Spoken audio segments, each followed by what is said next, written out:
Hey guys, YouTube 100 here. Alright, and now here I am with another direct-to-video made-for-TV Christmas movie review. And now here I am with a review for Home Alone 4. So, yeah, if you've seen this movie, you know what kind of review this is gonna be. Yeah. So, yeah, back when I, first heard about this film, when I saw the trailers for this film, there were, the trailers for advertising, this movie, that it was gonna be on TV, and, it was also gonna be coming to the home video, on DVD and stuff. I thought, didn't really know, how this was gonna turn out, because, with Home Alone 3, that not doing and nearly as well as the first two films at all, which I guess is the reason why this film was made for TV and not released theatrically.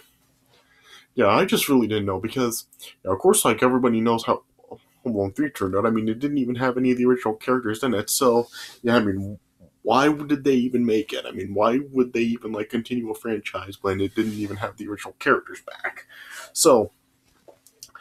After Home Alone 3 really didn't turn out so well, I guess that they thought that they could probably try to do it again they could try to do another one. Because, they decided to actually bring back the original characters in this film. This film actually does have, Kevin and, his family and stuff. Yeah, but of course, in this film, they are, all played by entirely different actors. So, yeah, there's no Macaulay Culkin, there's no John Hurd, there's no Catherine O'Hara, there's no Daniel Stern, there's no Joe Pesci. None of the original cast in this film. They're all in different roles. Yeah, but with the original characters coming back, I thought maybe this could turn out okay, because of course, this film was released in 2002, so yeah, by this time, of course, all the original cast had all grown up now, and they were too old to really do it. So yeah, I guess growing up, I could see past them really changing up the cast, but with them bringing back the original characters, I thought that there were some possibilities with this. So yeah, I still did want to watch this film when I was a kid. So yeah, and as a kid, I did then actually watch this film, and yeah, it sucked. Oh my goodness, what were they thinking with this? Seriously, yeah, after watching this film, this may make Home Alone 3 really not look that bad after all. I guess, this just can make people kind of appreciate Home Alone 3 for, how much worse it really could have been. So, yeah, this was just absolutely terrible. This was just, so freaking dumb. It was just, this film just is, really goofy and really silly and childish, and, it just really it doesn't even feel like this is even taking place in the same universe as the original two films were. Because first of all, can you imagine if the original cast were actually playing the roles in this film? Can you actually see them in the roles with how the roles are written in this film? Because I really cannot. It's just so hard to really picture Macaulay Culkin and everyone else from the original films actually in the roles in this one, because yeah, it's just seems like two different universes, and this one's just so freaking silly and goofy. Yeah. So yeah, and in this film, they do, like I said, they do bring back the original characters for the most part. Yeah, because yeah, they did bring back Kevin and his family, they're still his parents and his siblings, sort of. Yeah. And Marv is back in this film, though. Yeah, Harry is not in this film. Yeah, in this film, Marv's partner is his wife. So, yeah, but yeah, they did still bring the original characters, but oh gosh, it doesn't work, because yeah, they just seem totally different people. Like I said, it's just so silly, especially Marv. Yeah, but yeah, this film, one of the big problems with this film, it does have quite a number of continuity errors in it. So yeah, I'll just go through a couple. In this film, Kevin is 9 years old, which is the same age that he was in Home Alone 2. Yeah, I know that Kevin did say in Home Alone 2 that he was 10 years old, but I really feel that he just said that because just to make it sound more believable why his dad would leave him at the Plaza Hotel by himself. Well, yeah, because in the first Home Alone, Kevin was 8, and Home Alone 2 takes place a year after the first one. So, yeah, so Kevin was actually 9 years old in Home Alone 2. So, yeah, so that's an issue because, yeah, if Kevin was 9 in Home Alone 2 and he's 9 here, how does this work? Plus, yeah, this film does even and show like a couple of scenes where like Kevin and his mom are like watching home videos of Christmas the previous year, and it is still like the cast that plays them, the characters in this film. So yeah, so it just is really like on like how does this even work? Because it really doesn't make sense. And it's like how this can where this even does take place in like the Home Alone series. So yeah. And also in this film, with Kevin's siblings, like, the only siblings of his that are in this film are Buzz and Megan. They're the only ones. Like, what happened to Linny and Jeff? I mean, where are they? It's like they don't even exist anymore. So, yeah, what's the deal with that? Alright, so yeah. And yeah, so yeah, there are like continuity errors like that throughout this film, which are other drawbacks to it. I mean, just it doesn't really make sense. I mean, if they were really going to do another sequel, actually like make it like the two films to really actually like bring back all the original characters and keep it like in connection and in continuity with the series. So yeah, it's like they didn't even care about that. Yeah. So yeah, it just has a lot of drawbacks to the film. Yeah, and the cast for this film, like you have Michael Weinberg as Kevin. There's French Stewart as Marv, Missy Pyle as Marv's wife, Vera, and you also have cast members like Eric Avari, Barbara Babcock, Jason Begg, Claire Carey, Joanna Going. So yeah, none of the original cast is back in this film. Yeah, and like I said, it's just really hard to actually see the original cast playing the parts in this film. Yeah. So, the premise of this film, I actually really don't think the setup is really that bad, but just, yeah, the plot is just so stupid and it's really written really dumb. Yeah. Because, yeah.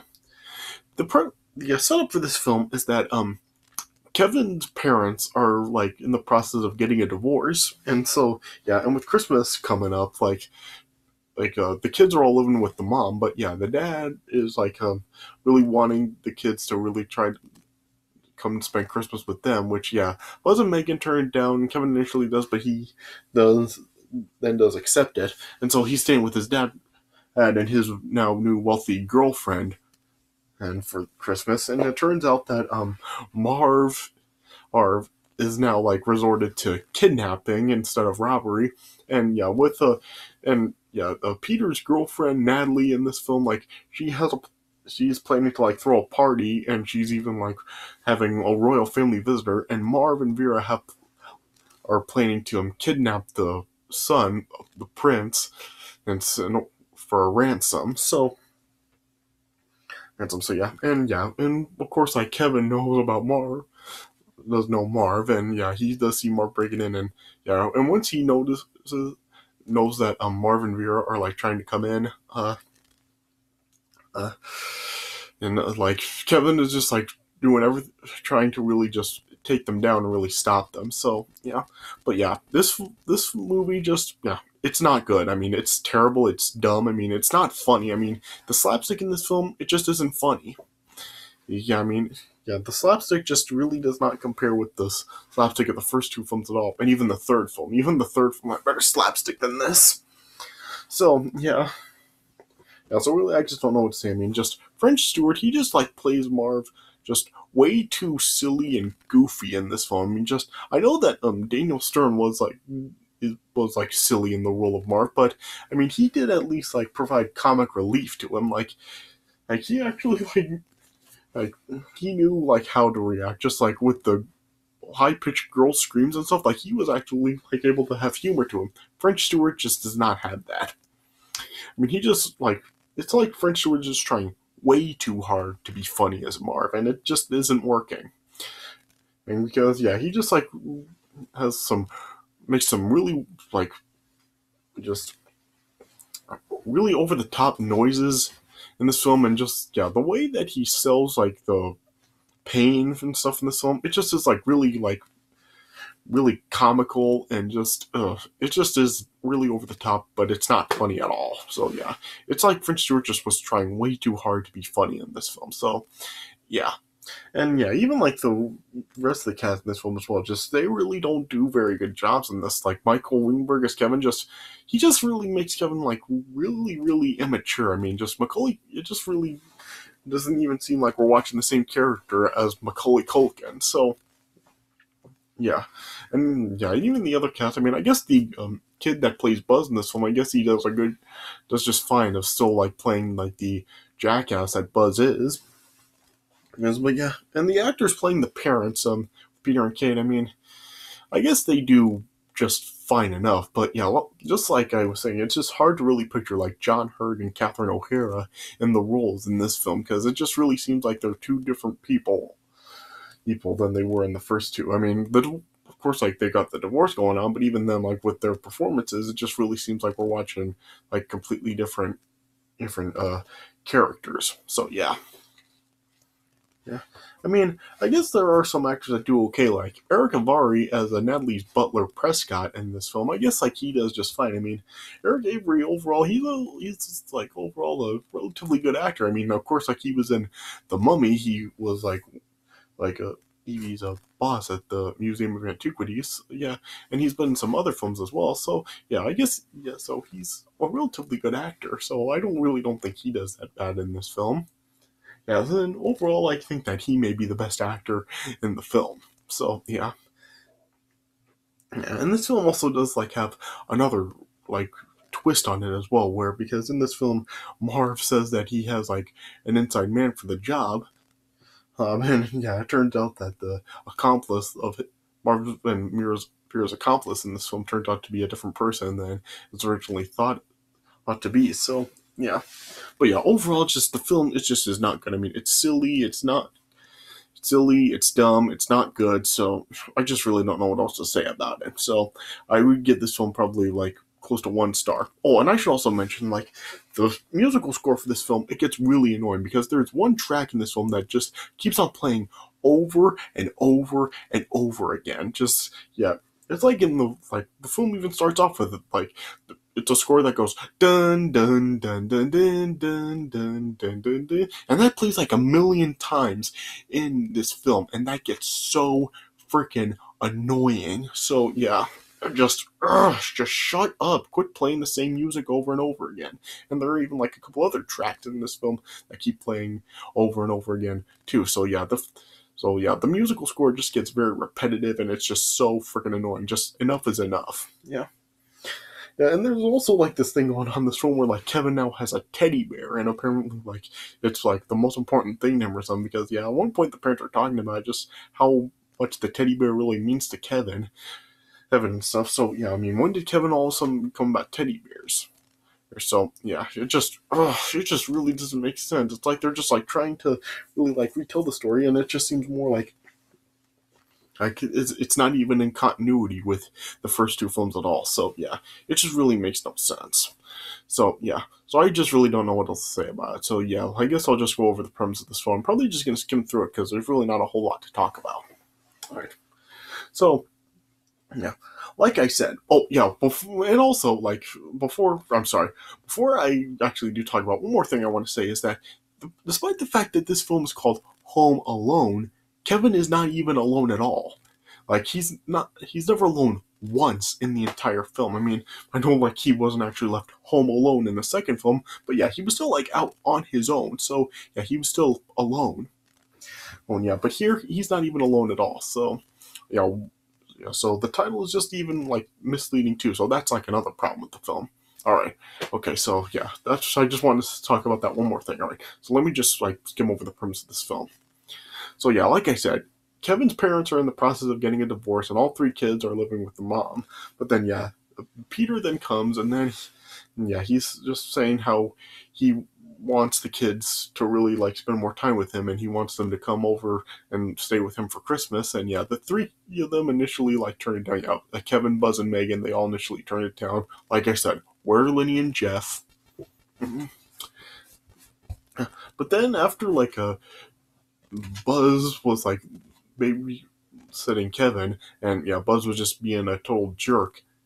Then Kevin decided that he just had enough. But yeah, Kevin said something like really, really cold, and this is something else that really just seems like it's not even in connection with the first two films, because yeah, the first two films, how Kevin like learned the lesson that he always like cares about his family and never wants to be without him. He's like goes through like the same stuff again, because yeah, he says that he wishes that he never had a brother or sister, and that he wishes he was an only child. It's like, did you not even learn?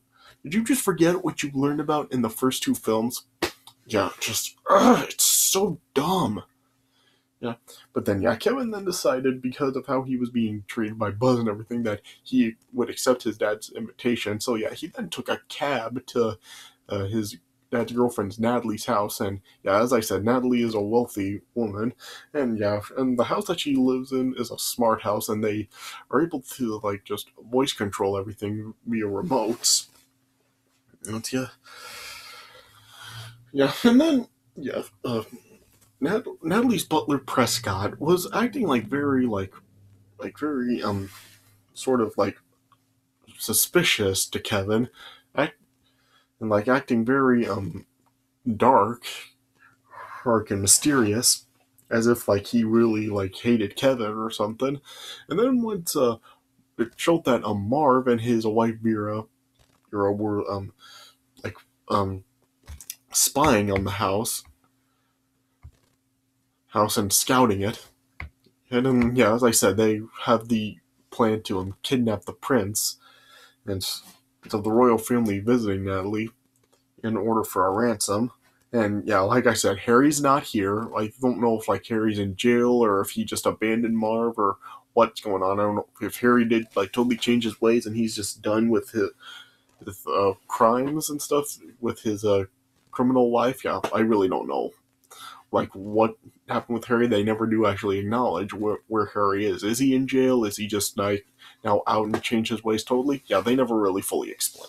They don't even explain at all. So yeah. But then yeah, and then when one the following day, when Kevin actually does see Marvin Vera then like starting to come into the house to just like spy on everything to see how they're going to get the prince, while his dad and Natalie were away. Hey, then like he tried to call Prescott for help, but Prescott wasn't answering the intercom. And yeah, but then yeah, Kevin then eventually then and like was able to drive Marvin Vera away, and he just like shot a bunch of water at them, and it ended up like flooding the house. Yeah, and then when Peter and Natalie then returned, like Kevin tried to explain to them what happened, but they didn't believe him. Yeah, and when Prescott was saying that Kevin was lying, and then yeah, Kevin then tried to like sneak into like the security room and try to get the video footage, but yeah, it showed that nothing with Marvin Vera was recorded and the cameras were turned off. Yeah, and even like I should probably mention like Marvin Vera even like turned off the security alarm, the burglar alarm and stuff. So yeah, there was no Kevin had no evidence of Marvin Vera coming.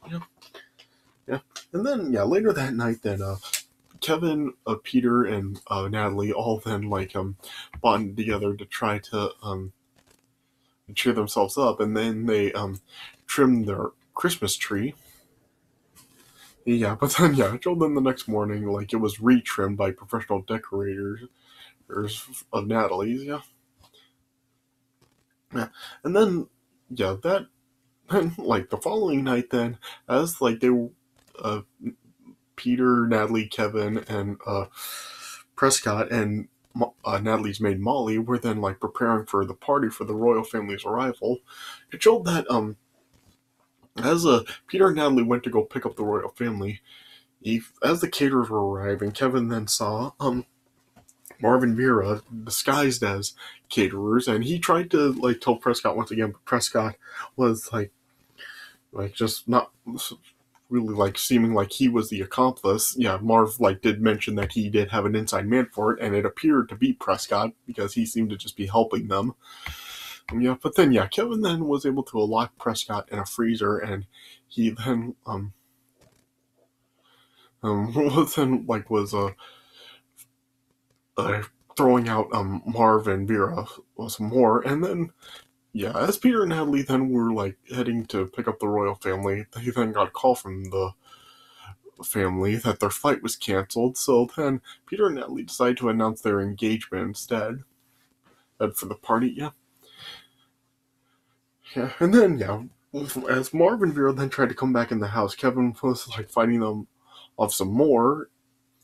Or yeah, but then yeah, Kevin then like was just then as he was like running from them, he then ended up like running into some other guests, and he even like knocked over an ice sculpture that turned out being like Prescott being frozen. Yeah, and then finally, then Peter then just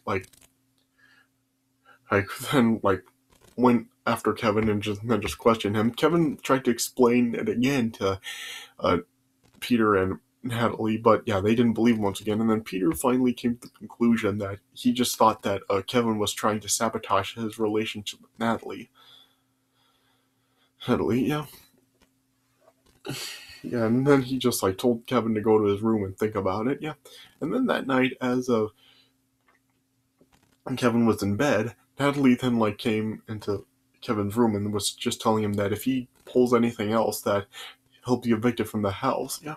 Oh, and I should also mention, like in this film, like they once again are watching It's a Wonderful Life. It shows Kate watching it as well as Peter was watching it too, and yeah, but at least this time it was actually in English. There was no foreign language dub, so yeah, at least it was finally in English, so they actually understood it. So there was a reason to watch it this time.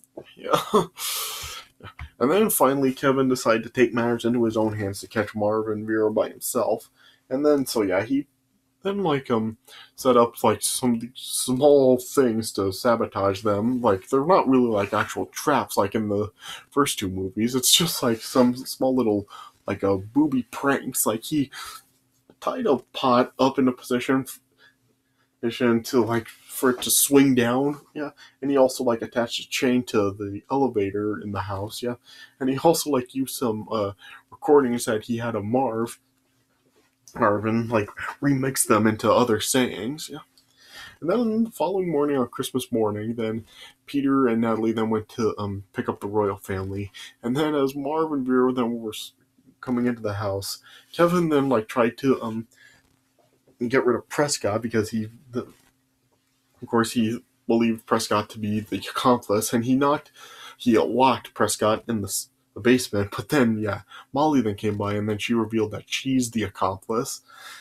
And it was revealed that Molly was actually Marv's mom. Yeah, and then yeah, Kevin got locked in the basement too, and then yeah, Kevin tried to call for help from his mom, but yeah, the phone he was using, which was Prescott's cell phone, ended up dying, and Kate tried to call Kevin back, but yeah, first she called the actual Natalie's house, and Molly was just telling Kate that Kevin wasn't there and he was out with his father, and then yeah, Kate then called Peter's cell phone, but then yeah, Peter then told Kate that Kevin's not with him and he's at Natalie's house. So then yeah, after that, then Kate knew something was going on, and even Peter could also sense something going on also when Kate told him that she was told that Kevin was with him. So then yeah, Peter then took a cab back to the house to check on Kevin, and even Kate was driving recklessly to the house to rush to check on Kevin also. And then eventually, Kevin and Prescott were able to escape through like the house's dumbwaiter. Yeah, and then when Kevin was able to escape, then he loosened the pot, and it like hit Marvin, Vera, and knocked them both down. And then as Molly gave chase to Kevin, she tried to take the elevator, but due to that chain, like it got caught, and the elevator shaft was stuck, and so, well, yeah, the elevator was stuck and didn't go all the way up, yeah. And then, yeah, when Marv then tried to chase after Kevin, then like after he got laid out, well, then Kevin like played the recording remixes of Marv, making it sound like he was insulting Vera. Right? Yeah, and then eventually he then, and after like Kevin was able to trick Marvin Vera with like a bookshelf that like was like spin around. They ended up being like launched onto the chandelier, but yeah, then they both like fell from the chandelier down to the floor and were knocked unconscious. Yeah, and then Molly then was able to like finally escape from the elevator. Yeah, she was about to knock Kevin out with a frying pan, but then Prescott then appeared escaping through the dumbwaiter shaft, and he knocked Molly out. Yeah. And then the police were called, but then, yeah, once Peter, Kate, Buzz, and Megan then all arrived, then they found Marvin Vera in the house, and yeah, they tried to escape through the back, and Kevin gave chase, but then Buzz and Megan through the back were able to trip them down and take them out, and then, yeah, then the police then came and then arrested Marv, Vera, and Molly, and when Natalie came back and saw what happened, of course, like, she brought the royal family back as well. So yeah, they then all like explained to Natalie what went on. Yeah, and then Prescott then, after like having a conversation with Kevin about how life's too short, ended up resigning from his job as the butler because he hated the job. Yeah, he even like explained to Kevin as they were down in the cellar that he, he when Natalie's not around because he takes a break because like she just is like always on him, like basically wanting him to work all the time, and he just hates the job. So then, yeah, Kevin just said that he should quit. So then, yeah, that's what Prescott did right here, and even like Peter then spoke up to Natalie also, and he just explained to her that he mistook their relationship for infatuation rather than love, and the whole time he's been with Natalie, he's missed his wife and kids, and he just wants to come home. And so then, yeah, he then reconciled with Kate, and then they got back together. And then the royal family then were just grateful to Kevin for foiling their plans of kidnapping the prince. Marvin Vera's plans of kidnapping the prince. And then, yeah, they then decided to spend Christmas with the McAllisters. Yeah. Yeah, and then, yeah, Natalie then just, yeah, she was very unhappy about that. She was hyperventilating. Yeah, and then it just ended with that annoying music playing again, and it also snowing, and with the commands from the remotes. Yeah, so how can they make it snow outside? I don't know. Yeah, and then that's how it ended. So yeah, so it's a very dumb movie. I mean, it's not funny. I mean, it's just very silly, and it's just really hard to really see this like taking place in the same universe as the first two films. So yeah, so it's just a dumb film. No, the original cast isn't there. It's a dumb story, or he just yeah, the acting is bad. Just yeah, and it's just way too goofy.